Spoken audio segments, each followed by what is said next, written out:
ராஜேஷ், இப்போ காங்கிரஸ் சார்பா போட்டியிட்ட மல்யுத்த வீராங்கனை வினேஷ் போகத் வந்து முன்னிலையில் இருக்கிறதா சொன்னீங்க.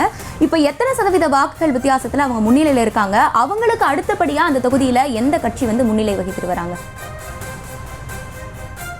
தற்போது இந்த பட்டியலை பொறுத்தவரையிலே அவர் காங்கிரஸ் கட்சியினுடைய சார்பிலே வேட்பாளராக அறிவிக்கப்பட்டிருக்கின்றார். காங்கிரஸ் கட்சியினுடைய வேட்பாளராக அவர் முன்னிலையில் இருக்கிறார். அவருக்கு அடுத்தபடியாக பாஜக கூட்டணியில் போட்டியிடக்கூடிய வேட்பாளர் முன்னிலையில் இருக்கின்றார்.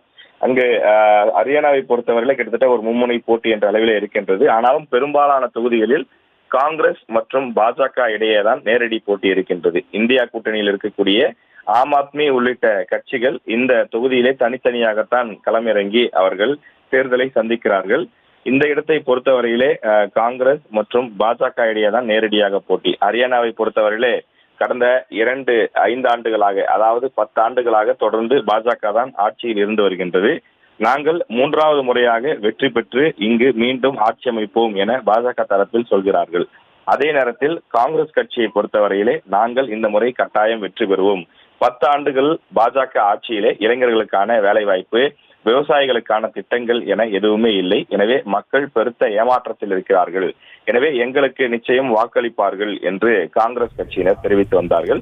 அதற்கேற்ப எக்ஸிட் போல் என்று சொல்லக்கூடிய தேர்தலுக்கு பிந்தைய கருத்து கணிப்புகளிலும் பெரும்பாலும் காங்கிரஸ் கட்சியே அதிக இடங்களை பெறும் என்று அந்த தேர்தல் கருத்து கணிப்புகள் தெரிவித்திருக்கின்றன. எனவே தற்போது ஹரியானா மாநில தேர்தல் முடிவுகள் வெளியாகி வரக்கூடிய சூழ்நிலையில் காங்கிரஸ் கட்சி பெரும்பாலான இடங்களில் முன்னிலையில் இருக்கின்றது.